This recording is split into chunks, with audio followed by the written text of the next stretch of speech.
Hello, this is Molly White with More to the Story with Molly White.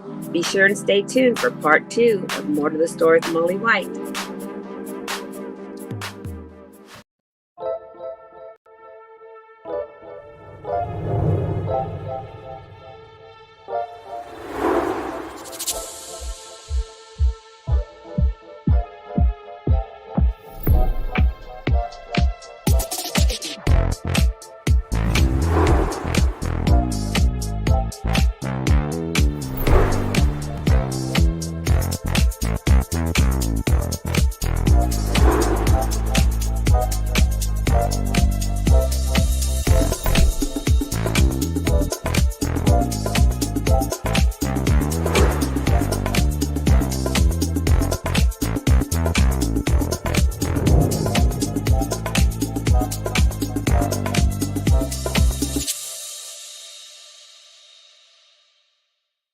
We do have a bill, but it hasn't been passed yet, but it was filed in January 2025, the Born Alive Abortion Survivors Protection Act. And I know many women who have, and men actually, and they were actually on my team when I went to the UN some years ago, that they were abortion survivors. They actually survived an attempted abortion, and they were fortunate enough not to be killed or left to die. One of them, though, did have to really fight for survival until a nurse came in and had pity on her and took care of her. So that it should be a no-brainer that if a baby who is attempted to be aborted was born alive, they should be given all the proper medical treatment and care to help that baby survive after that attempted abortion. Let's see, abortion in the United States dashboard. So as of September, we'll read again, of 2025, and this comes from the Kaiser Family Foundation. The language of abortion access in the United States remains highly fragmented following the overturning of Roe v. Wade. Okay, this is the state one here. Currently, 12 states have banned abortion with very limited exceptions, and Texas, where I live, is one of those. 6 states have implemented gestational limits on abortion between 6 and 12 weeks of pregnancy, while 4 states have limits between 18 and 22 weeks, way far too far long.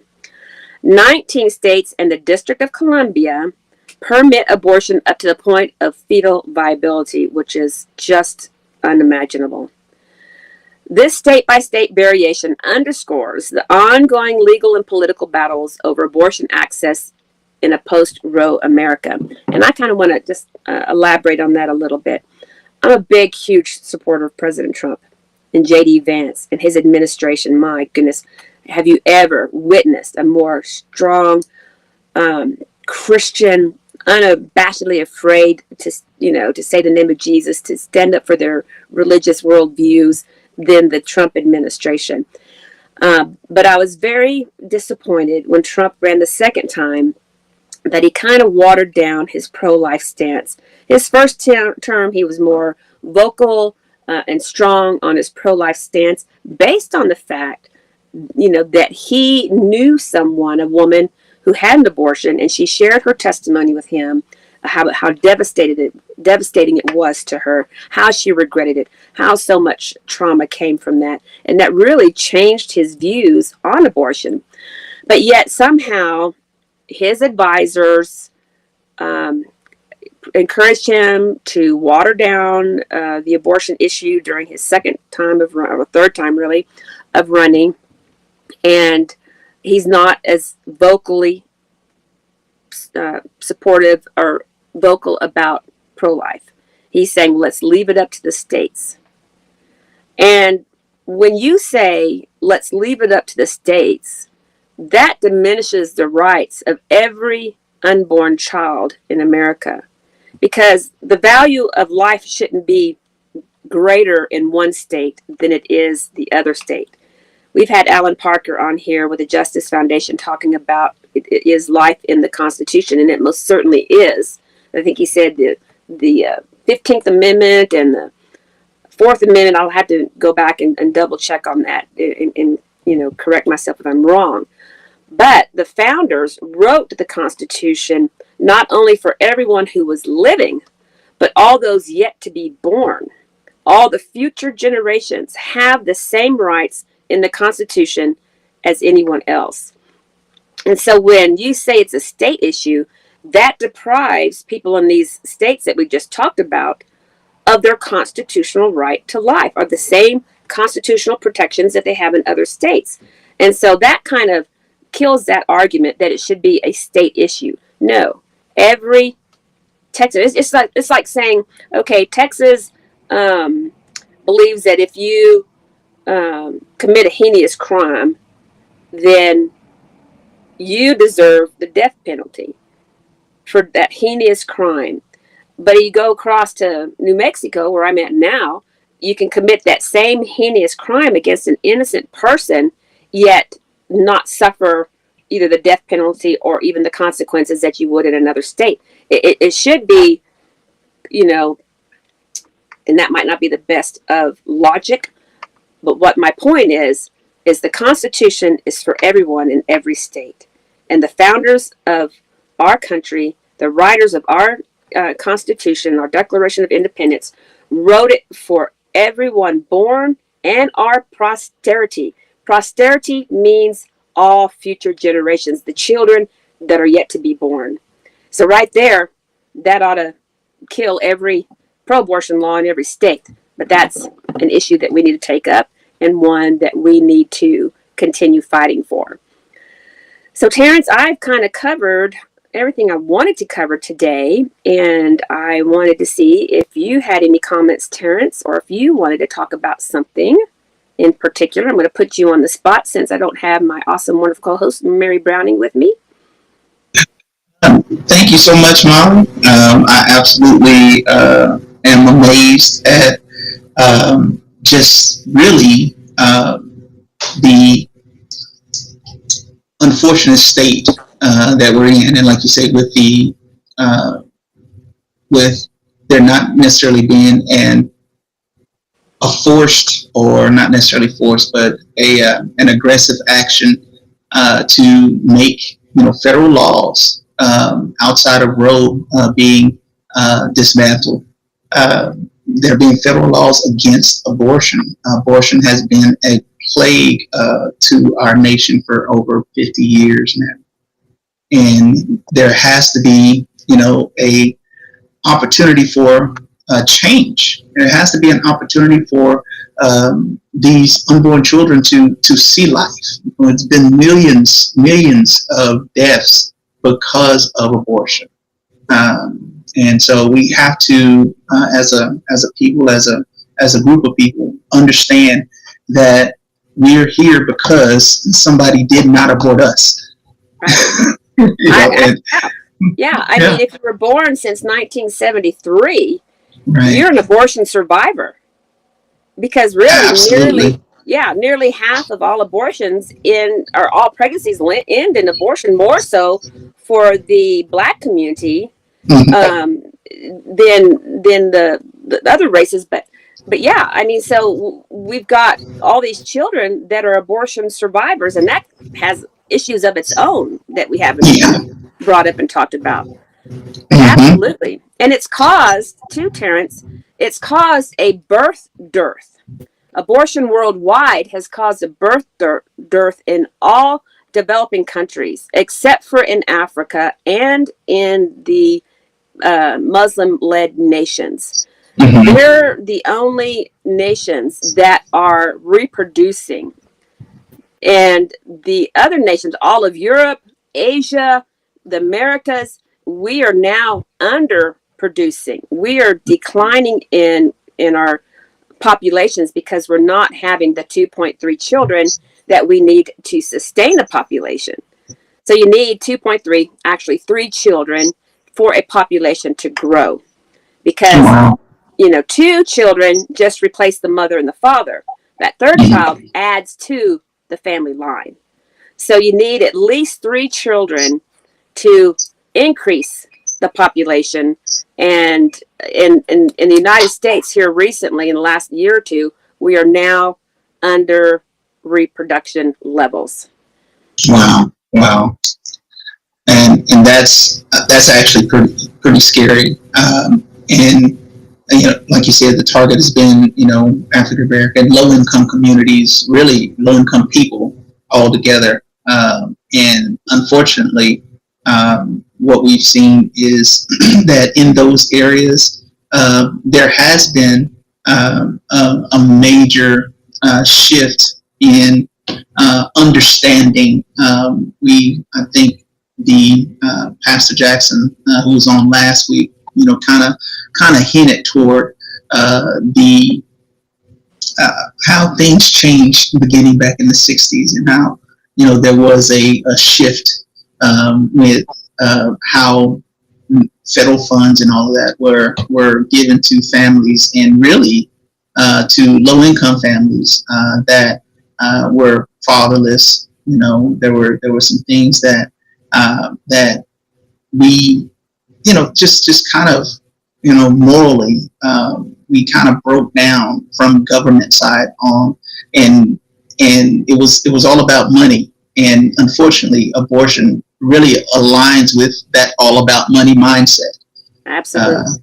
Yeah. Absolutely. And I hear what you're saying. It's really when the government started getting involved, and really, was it under, who was it? Eisenhower? Who brought Johnson. Well, Eisenhower, who started not Social Security, but Medicare, Medicaid, all these funds to I think it was during the Depression too, to help, struggling families. But what happened was that it caused families to break up, number one. Right. It caused an extreme amount of poverty. It caused fatherless homes. And then it gets to where, if a pregnant woman that is a minority or lives in poverty, if she is pregnant and wants to get married, then she's going to lose any federal funds, state funds, local funds that she's been receiving to help her because she lives in poverty. And so it really hampers couples from getting married. Right. And then you're having the whole issue with children raised in fatherless homes, children being born out of wedlock. And that opens up a whole can of worms that we can talk about another time. Yeah. And it's created, poverty is a multi-billion-dollar industry. Wow. I attended a conference. It was all about poverty. It's a multi-billion-dollar industry that devalues human life, because God created us to want to produce, work, be productive, and then living on federal, welfare, and just damages all of that God-given desires to be productive, and it really exploits people. But it's never lifted anyone out of poverty. Yeah. Multi-billion-dollar industry goes to pay people's salaries, to build their fancy offices, their headquarters, their traveling expenses, whatever. It really goes to those who don't need it.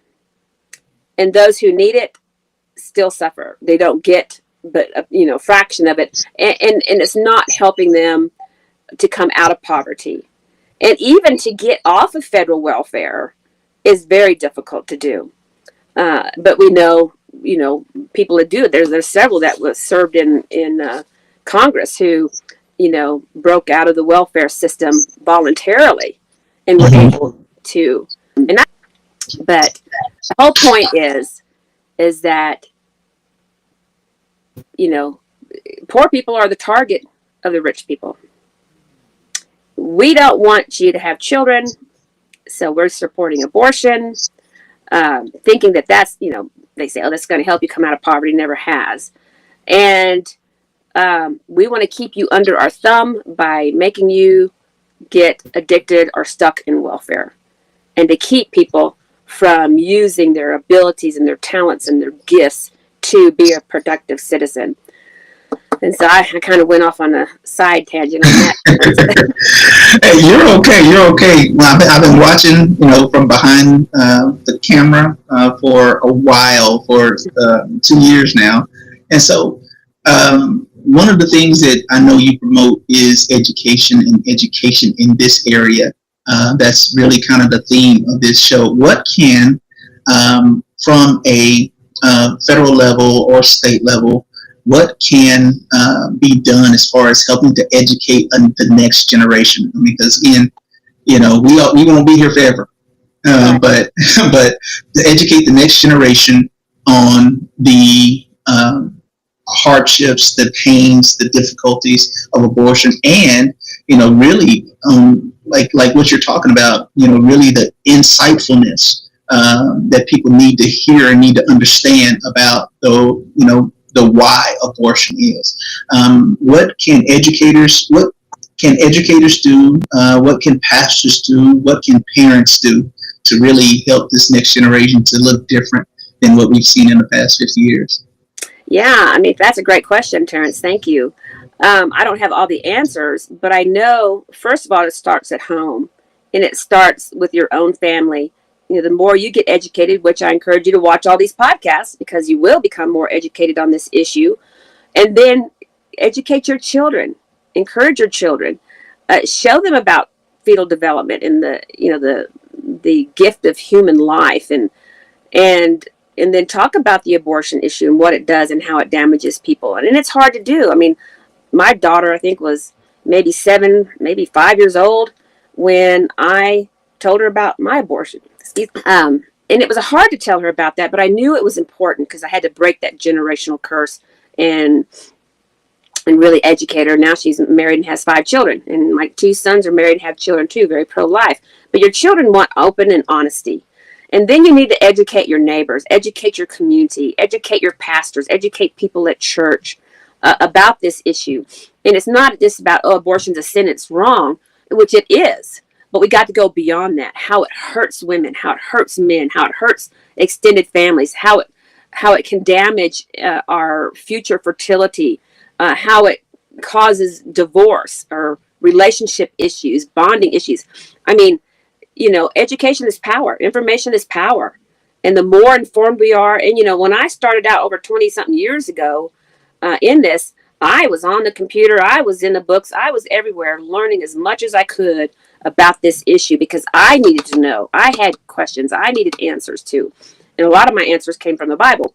But the more information you have, the more that you can go out and share that with your community, your church, and your legislators. And then, get involved in the legislative process. And I think this past election with President Trump, I think more people voted than they've ever voted in their life. Many first-time voters, because they're getting more educated. And making sure that we educate our elected officials and hold them accountable if they don't stand strong for life and the protection of mothers and fathers and families. And then go to hearings, sign up to speak. I've done that for years. And, everybody has a voice and everybody has a right to express their voice, express their opinions, express their knowledge, and educating lawmakers. And then, with the schools, it's a hard thing because schools have been turned into indoctrination camps. And to get the other side of the story in there is very difficult.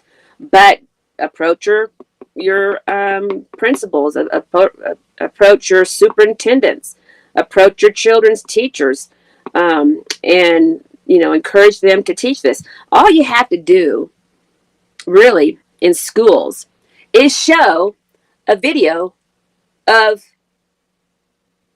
pregnancy from the moment of fertilization to the moment of birth. That's all you got to do. That solves a lot of problems right there, because children and people will see, and there's some great videos out there. In fact, Terrence, I encourage us to find that video clip. It's 3D.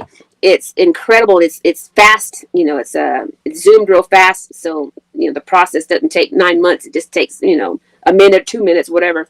But from the moment of fertilization, when a light bursts, as soon as that egg and sperm meet, a light goes off. And, Jesus is the light of life. But from that moment, the rapid development and the cool developmental process of pregnancy is mind-blowing. And it just gives further testimony that there is a God in heaven who created heaven and earth and all that is in them, and created us as living human beings to produce life. And I think if they just showed that one video, even in church, even to your legislators, that would end most of the discussion of keeping abortion legal. So those are just some of my ideas. I hope that kind of answered some of your questions. Absolutely, absolutely. And so, one last question, and I know how passionate you are about helping women and families who have gone through abortion and have to deal with the aftermath. What can you say to those men, those women who have gone through and feel that regret, that shame, even that powerlessness of recovering from abortion? What kind of words of inspiration can you give them? The most important thing that you can do, based on my personal experience and the personal experiences of thousands of women and men that I know, many of them have been on this show, is to go through abortion recovery. Whether you think you need it or not, whether you think you have problems concerning your abortion experience or not, you think you might be fine, you owe it to yourself and to your future, to your happiness, to your children, whether they're born or not, to your people in your life. But most of all, you owe it to yourself to see if there's something hidden inside that's wounded from your abortion experience. Get real with yourself. The more real we can get with ourselves, the more real we can get with people. And that's why I'm real here on More to the Story with Molly White. I'm real because I've gotten real with myself. Abortion traumatized me. I regretted it.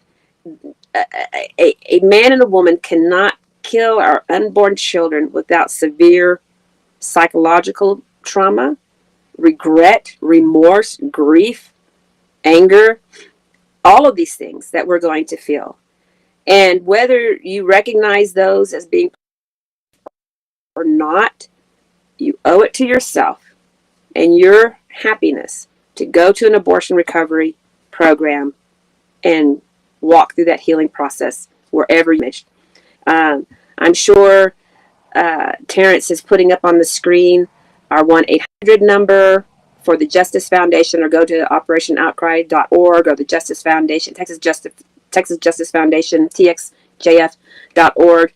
We have a list of abortion recovery programs out there. You can Google abortion recovery. We have a helpline number. Terrence, I'm going to have you read it because I can't see it right now, that you can call, and they will direct you to a abortion recovery program in your area. And just do it. Don't live in denial.